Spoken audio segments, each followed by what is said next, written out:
What's up, ladies and gentlemen? Shoebooty Sports coming at you Tuesday night, episode 122. This is your host, Graham Powell, co-host over there, Bradley Brown. Say what's up, Brad. How's it going? Going all right. Had a good weekend. Not very, I won't say I'm refreshed, but I got my decaf coffee. I'll just say that. Not quite running on fumes, but I got my decaf coffee, so I'm ready to go. But let's get to it. Before we get started, quick shout out to our sponsor. Ladies and gentlemen, Shoebooty Sports is presented by Rhino Races. Rhino Races is a virtual race series that offers 5 different races: a 5K, 10K, half marathon, a marathon, and the Rhino Ultra. You can sign up for one or all 5 of their races at rhinoraces.com. Run your race at your convenience, track it with your fitness app of choice, screenshot your results as proof of completion. Once your results are verified by Rhino Races staff, your award will be shipped to you by mail. Also, check out their gear section for t-shirts, wristbands, decals, and more. That's rhinoraces.com. Rhino Races is the premier virtual running series, and you can find us, Shoe Booty Sports, on Spotify, Apple, and Google Podcasts for now. Subscribe to the YouTube channel. Follow us on Twitter or X at Shoe Booty Sports. Okay, so a lot of stuff happened between. It's been a slow couple of weeks, but a lot of stuff happened this past week. We'll start things off. Caitlin Clark officially became the all-time NCAA leading scorer, passing Pistol Pete. And I, of course, touched up a little bit just on how it was kind of apples to oranges or apples to pomegranates, whatever I said. But yeah, no disrespect to Pete Maravich, but this is Caitlin Clark's record. And you can point to some arguments on this side that Caitlin Clark took half the shots to get this record. During her time at Iowa, I think Pistol Pete took like 40 shots a game, 42 shots a game, or 44 shots a game, something like that. Caitlin Clark has averaged, I think, 22, something along those lines. There are arguments back and forth on this thing, and I understand it's discussion, but it's kind of silly to have that. Pistol Pete had the record for his time in the era he played in. Kudos to him. And if anything, you're bringing, I think you're bringing attention to these legends when you have current and future legends breaking these records. I can't remember the name of the woman that Caitlin Clark passed, the player that from Kansas years ago that had the record prior to her, and I guess Kelce Plum, etc. But she pointed that out that my name is being brought up because of what Caitlin Clark is doing, and it's bringing attention to the women's game, and it's just bringing attention to the game in general, and Pistol Pete Maravich bringing him up. I mean, kids today don't know who Pistol Pete was, so seeing things like this, it's pretty neat to me. I think we can find some common ground. Of course, we can have debate, but we can have some common ground that hey, this is great stuff from that era, and now we have great stuff here. And Caitlin Clark is the all-time leading scorer. I don't know how much sense that made. It made sense in my mind, but Caitlin Clark now the NCAA all-time leading scorer, and it was a heck of a game uh, to do it in, beating number 2 Ohio State at home. I did not see the game live, but I was able to catch the replay of it. You still haven't seen Caitlin Clark play, have you? Other than highlights, no. You're not even going to watch her this season, are you? Are you going to check out any Oh, of the I mean, women's yeah, tournament? I'll watch her this season. Well, the season's almost over. Right? Well, the I don't know. regular season is over, actually. Big Ten tournament time now. When will you check her out? Maybe if they get to the Final Four. I'll probably check her out in the Big Ten tournament. Yeah, we'll see about that. We're gonna have the show next week and be like, yeah, I still in senior place in the highlights. But Yeah. the I'd say the Michael Jordan of women's basketball, because to me she's already the GOAT. I mean, and I say that just because she's the best I've ever seen. She is the best women's player I've ever seen. I don't need uh Jay the Jay Williams talk of she hasn't led a team to a championship yet. Well, I know what I see. The eye test tells me I've never seen anyone play like this before. I've never seen a female player play like this before. I'll put it that way. She's the best I've ever seen, and I don't need her leading an Iowa team to a national championship game, or excuse me, she already did that to a national championship to prove that to me. But it's she's must see TV, and it did trip me out a little bit that he was. I won't say he was backpedaling, but he like backpedaled like Jay Williams. That is like he backpedaled a little bit, but doubled down at the same time. He's like, "Oh, I wasn't saying she was great. I'm talking about the great." I think that was essentially what it was. I didn't listen to the whole thing, but it was. So I'm probably not may not be 100% on that analysis, but it's my understanding that he said in order to be great, you got to lead a team to a championship, and then he suddenly pivoted to be the greatest of all time. You got to lead a team to a championship. It's like, okay, well, she's still in college. Give it time, okay? But it was a kind of a goofy double down backtrack to me. It's like, you can just say, hey, she's great. You know, if you want to talk about greatest of all time, that's another argument. But I don't know. But anyway, conference championship week for the women starts tomorrow, and that's for all. That's for all. I think it's like 32 tournaments or something like that. 32 conference tournaments. I'd say I'm surprised it's that high, but I'm not. There's a lot of those like small tournaments, and there are 64 teams that make it in, so makes sense that there's that many tournaments. But the big ones that stand out to me, the SEC, the Big Ten, the Pac-12, those are the big ones, the big three. Those are the ones that are going to have the teams end up in the Final Four and national championship game. It's not like the men's game where you're going to have some dark horses. You're going to have you'll have some upsets, but you're not going to see a George Mason in the women's bracket get to the Final Four.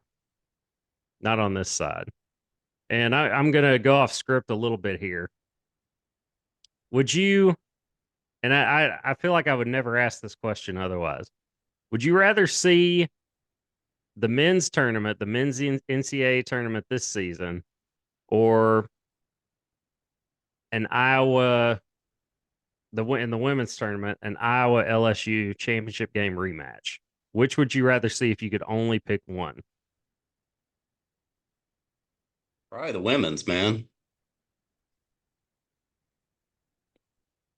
Yeah, I would probably take that too. But the fact that we're even having because the men's tournament is so exciting. Like the problem with men's college basketball right now, there's no stars. There are no stars in the tournament, or just in the league, because everybody's one and done. They're either one and done or they're already in the league. They're coming straight out of high school. In the women's tournament, the women's game, they stay. They stay for a while because the WNBA hasn't. They don't have the profits. They're not able to pay players like the NBA can.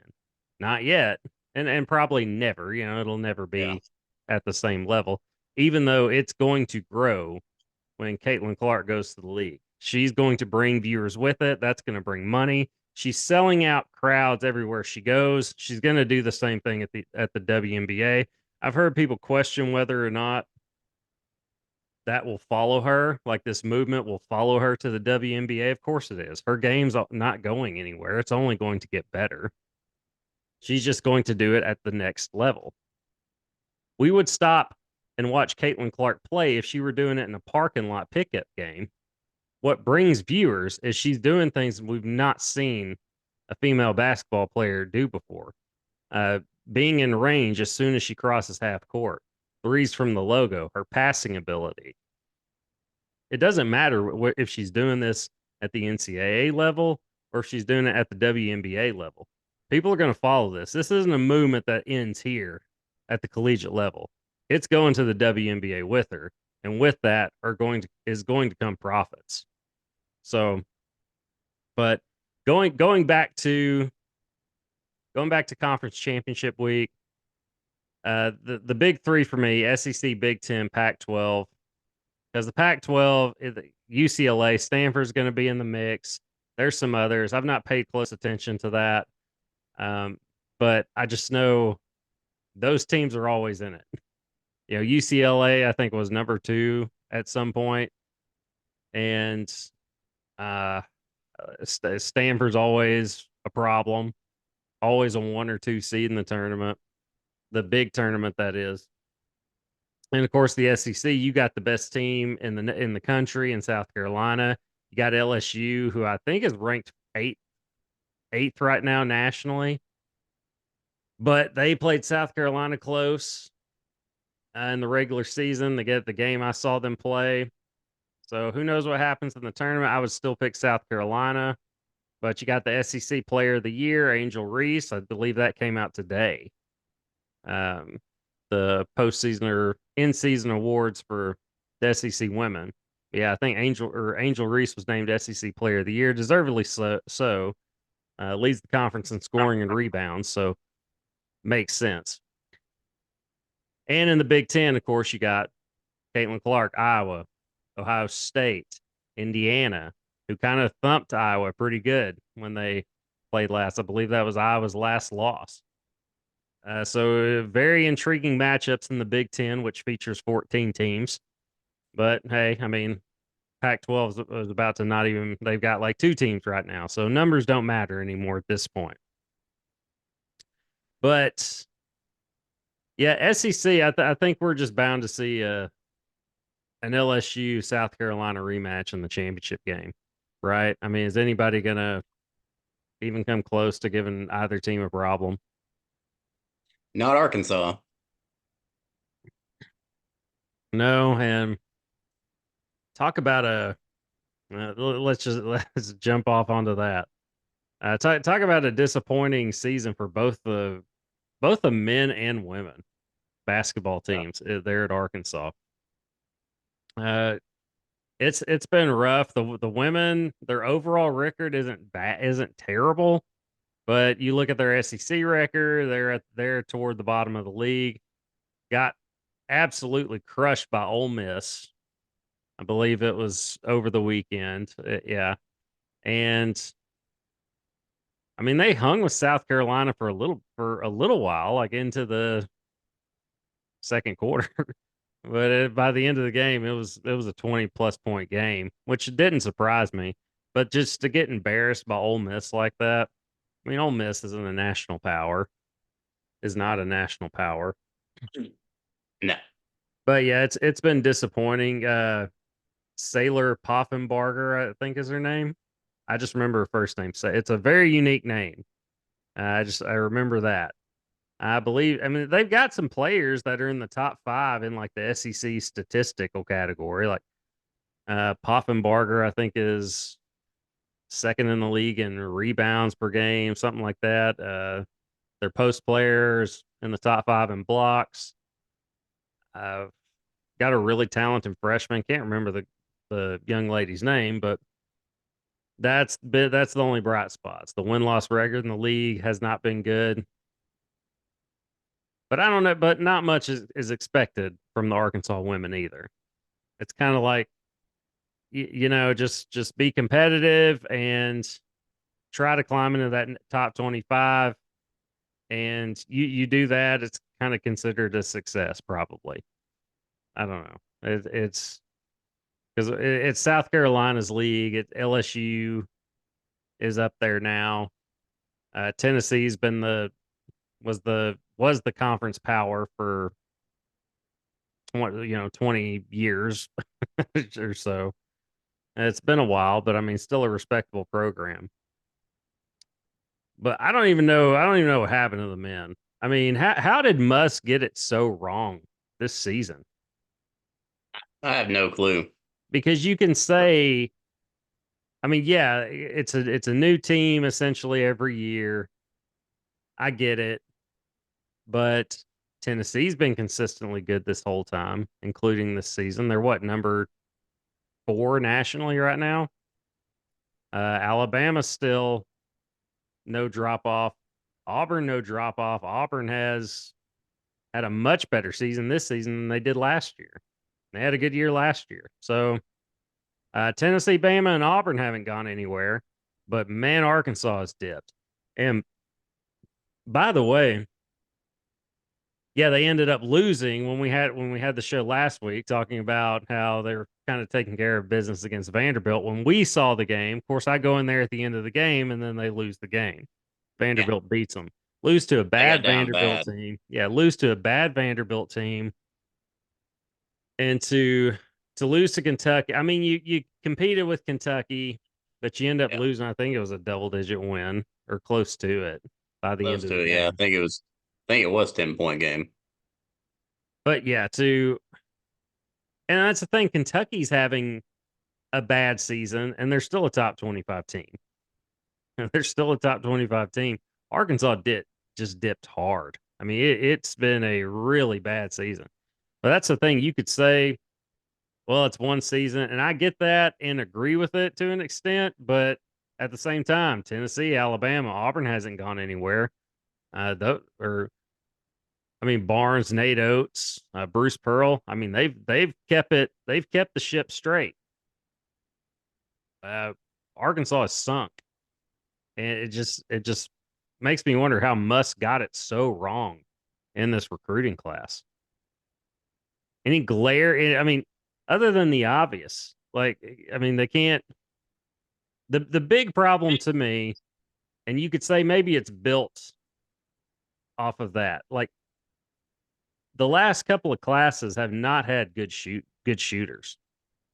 Like really, the only shooter I can recall in these last two classes was Nick Smith, and he was never on the floor. I mean, he didn't play. So that's the glaring thing for me. Muss has got to start recruiting shooters because they get outshot by every team in the league. And when you can't, and when you can't, like at least they teams in the past could defend. Muss teams could defend. These guys can't defend. They can't rebound.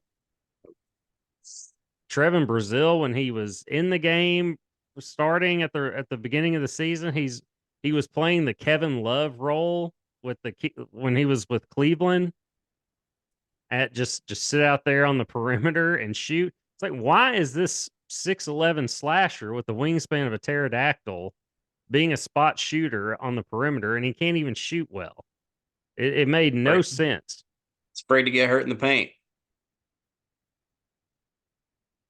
Yeah, and he's not a big guy. Like people are saying he needs to be down there posting up. It's like, I mean, yeah, to an extent, but like that's not his game. But his game definitely isn't from the perimeter. So it didn't make any sense to me. I mean, like Battle would have some good games, Tremont Mark, but even then, like when your offense is Caliph Battle driving to the paint and doing the quadruple pump fake and then throw it up toward the basket and either hope for a foul or hope it goes in, that's not good offense. Yeah. Yeah, you can't have ISO and jack something up. I mean, you got to have ball movement and good defensive play, rebounding, and some guys that can shoot. And Arkansas has none of that. So, and this is the result that we're seeing of that. But man, it's just been a really disappointing season. There's not another way to put it. How much is I don't know how I'm not going to say how warm is the seat. It is Muss's seat warm at all? Do you think? I don't think so. Well, is the heating pad like even turned on to like the low volume? Of course, it's not at the 3 or 5 setting or whatever your heating pads are set out now. I just remember my mom's back in the day had like a 5 setting, but then you had a low one. I mean, is it even turned on, or is the plug like have they taken the extension like cord part of it and like, have at least put it next to the outlet? I mean, it's plugged in. It's not on, but it's plugged in. It's under the seat. It's ready to kick on. Uh, but yeah, if he gets off to a bad start next season, I think it's going to turn up pretty quick. Oh, if there's another one of these seasons, yeah, we're it's not gonna be pretty. When you've gone to two Elite Eights in a row and then a Sweet 16, especially in today's game, I think it's fair to say you're gonna have a down year. And I get that. I'm with that. But notice we haven't seen like shots of like the pictures of the Muss family all smiling and cheering. Well, because there's been nothing to cheer about. But Nope. I mean, those are good photos. I mean, it's a good looking family. You know, I mean, Muss's wife is gorgeous. So I mean, of course, you're gonna put her on camera, which I think she was. Prior to Mhm. whatever she does now. But so it makes sense. But yeah, it's not been a lot of good stuff to put on TV these days or on social media. It's been rough. I think Muss will turn it around, but it's obvious what he has to go get. I just want to know if the shooting part is obvious to him. He's a smart guy, but geez, I mean, it's been 2 years now, and we still don't have anybody that can shoot. What's on your No. hat, by the way? It is a dove holding a golf club, I think. I think you've worn that hat before. I can't recall. I have. I'm of course I have. rocking my Grizzlies hat. We know they're not having a great season there, but that stuff that's not a surprise considering all they've dealt with. But okay, let's go to baseball. Let's go to baseball and softball now. Something bright to talk about when it comes to Razorback sports. The Arkansas baseball team still sitting at number 2 nationally, 9-2 overall, maybe 10-2 now. They played UCA, the University of Central Arkansas Bears. I believe the game was in Fayetteville, and it was a close game, but Arkansas won 9-7. Didn't UCA beat Arkansas last year? Say they beat them last year. Yeah. Yeah, I mean, UCA is a respectable program. Even Hmm. the softball team is too. I believe, yeah, believe the softball team was. I mean, I know they made the postseason last year and were at least knocking on the door as far as they may have gotten to the super regionals. I can't remember, but I know they were top 25 at some point. So yeah, so that's not a. I mean, that's a good team that they played in UCA, and so to come out with a 9-7 win. I mean, good for the Hogs. 6 of the top 10 teams are from the SEC in the national rankings. Of course, Wake Forest sitting up at the top, um, and LSU, Florida's in the mix. Tennessee, I can't remember the others, but it's the same ones that you're used to seeing there are there. So not a lot has changed there. SEC baseball still exciting. Um, I did look at I didn't realize there have been so many softball games already. Like Me neither. yeah, the Razorback softball team ranked 20th nationally. Uh, I mentioned Arkansas baseball being 9 or 10-2 right now. Arkansas softball is 18-4. So yeah, they're already 22 games in, and softball games they go fast. They're a lot faster. To anyone that's curious about that, it's just a very fast paced. I mean, it's fast pitch and it's fast paced. They play within like little league length as far as like running the bases and like to the throwing from the pitch, from the circle to home plate because it's not a mound, of course. That's one thing that always bugged me back when I was a reporter. People would write and From the so and circle, right? so. Yeah, they say so and so started on the mound. I'm like, they don't pitch from a mound. It's a circle. It's always in the circle. So they're not throwing from a mound. You throw underhanded like that from a mound, it's gonna hit the umpire in the face every time or the backstop. So no, no, Yeah. it's in the circle. Uh, excuse me. Arkansas softball. They play again Thursday against Nebraska at Bogle Park in Fayetteville on the SEC or on SEC Network Plus at 5 p.m. So that's their next game. I didn't see when Arkansas baseball played next. Maybe Friday or something. Yeah, I'd imagine so, but maybe Thursday, or probably Friday. Yeah, I want to say it was Friday. I can't recall, but yeah, Arkansas baseball and softball hasn't gone anywhere. The basketball team teams need to step their game up. There's the gist of Razorback Sports coming at you Tuesday night here on episode 122, Shoebooty Sports, y'all. So let's jump ship and let's talk pro football. Why not? That's kind of a big thing in this country. Uh Latest news, the Denver Broncos they've cut Russ. Russell Wilson now or has been informed that he's going to be cut. The Broncos will eat that $85 million or so left on his deal. So whoever signs him, I mean, Russell Wilson can go pretty much anywhere. Whoever signs him will only have to pay him the league minimum of $1.2 million. And that's for the remainder, that's per year of the remainder of that contract. And it's so you can go get a future Hall of Fame quarterback for the league minimum. To me, I'd say where does he go? To me, the obvious team that would make the most sense would be Pittsburgh. Yeah, that's what sticks out to me. Because you Yep. got 3 quarterbacks on that roster, at least I think, still, and They all you stink. you don't know who to start, but they're all terrible. Like none of them are good. I don't know if Trubisky will be back. He may have already been cut. I want to say I saw something like that, but Kenny Pickett's not the guy. I've seen enough of him to know that. I looked at his stat. I looked at the just stats today from quarterbacks this season when I was looking at Russell Wilson's, and Kenny Pickett, I think he had 6 touchdowns to 4 picks, something like that, and not a very good completion percentage. Like Russ at least had, I mean, the Broncos didn't make the playoffs and they had a really rough start, but they had a good stretch of winning Yep. for They a had a good little bit. 6-week stretch. Yeah. Yeah, I would say it was about 6 weeks. And I mean, Russ had like 26 touchdowns to 8 picks, 3,000 yards. I mean, he had good numbers. And this is a guy that won a Super Bowl and then got to another. Yeah, should have won the other. Yeah, and should have won that one.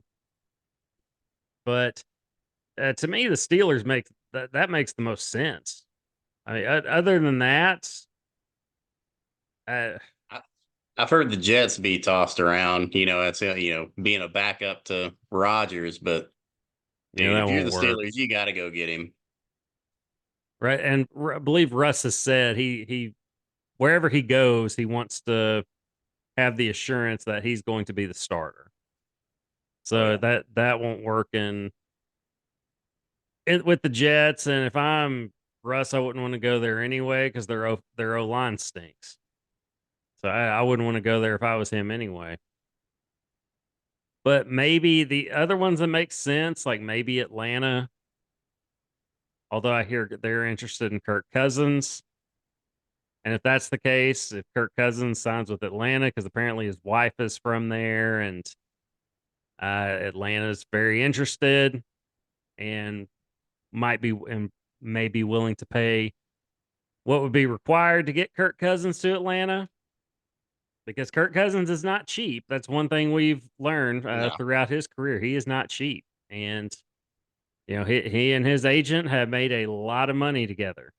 I mean, kudos to him. Go get your money, Yep. man. Go get your money while you can. I believe he's 35 years old, so especially now. I mean, just continue to go get paid. Um, and is Kirk Cousins is he going to be like the big get for teams this offseason that need a quarterback, that need a veteran quarterback? I would think so. I mean, who else is out there? I mean, other than Russ. Well, I just mean like who's better than him? Who would you rather have over him? It's like him, Baker, Russ. I don't think Baker's going anywhere.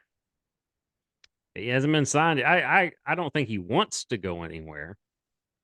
And I think if you're signing Mike Evans and Mike Evans agrees to stay, now granted, $52 million will have a lot to do with that. And we'll talk about him more in a little bit. But you probably have some behind the scenes assurance that Baker Mayfield's coming back. At least I would think. Baker wants to be there. Had a really good season last season. He looks like he's having fun. This looks like the first time he's had fun since Oklahoma playing football, or at least maybe that first season in Cleveland. But I don't know. But yeah, Baker looks like he's happy where he is. It's just just is Tampa good with that? Like, what's it going to cost? That's to me what it comes down to. But I think a lot of this depends on where Kirk Cousins ends up going. And if Kirk Cousins does leave Minnesota, I mean, does Minnesota pursue Russell Wilson? You to me, Pittsburgh makes the most sense because how were things when Russ thrived and succeeded in Seattle? He was on a really good team, Yeah. right? He was on a Good really defense, run heavy. Yeah. yeah.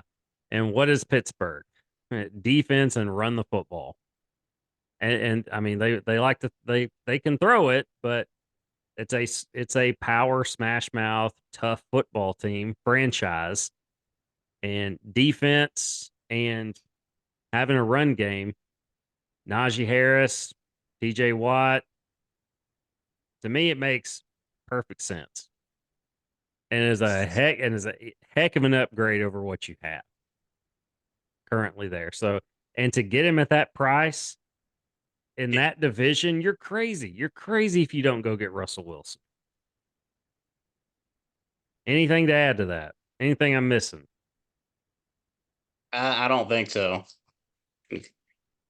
Do not think so.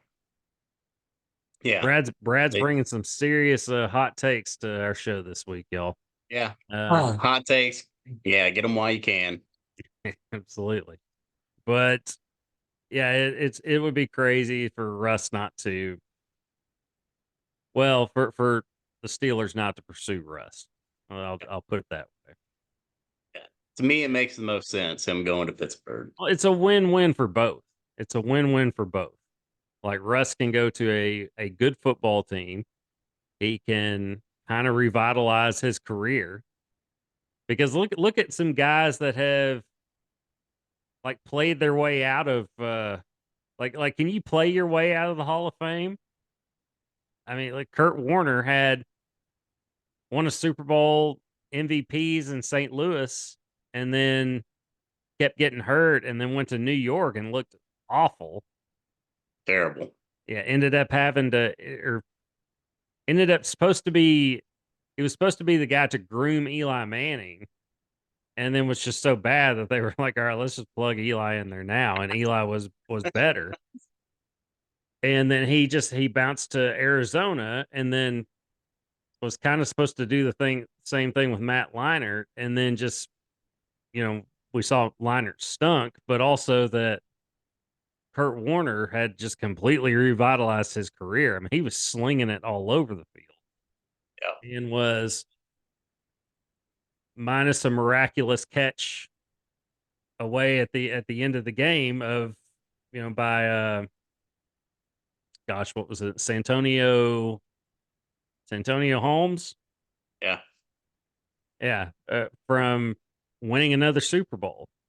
So I'm not saying Russ is going to do that, but it wouldn't be just crazy, to think that he could at least revitalize his career in Pittsburgh. So that would be interesting to see. I would like to see it, personally, because to have a defense that good in Pittsburgh and a run game like that, and a guy like George Pickens at receiver, to not have anybody to be able to throw him the football is borderline criminal. Russ can come in there and do the job, especially for 1.2 million. You're not taking Yeah. any cap hit. It makes complete sense for both sides. All right. So speaking of the Broncos, or going back to them at least, it's they're going to draft a quarterback. All the mock drafts are saying JJ McCarthy. So it depends on who's sitting there. I don't know. I don't know where they're picking. But to me, that makes sense. To go in there and be groomed by Sean Payton. You're a winner in college, and to go to the next level and be groomed by a traditional winner, at least in New Orleans. Yeah. I would like to see that. I'm intrigued by that. I hope the mock draft is correct in that sense. Of course, not saying it is or always isn't always, but that would be one that I would like to see. JJ McCarthy in Denver would be interesting to see.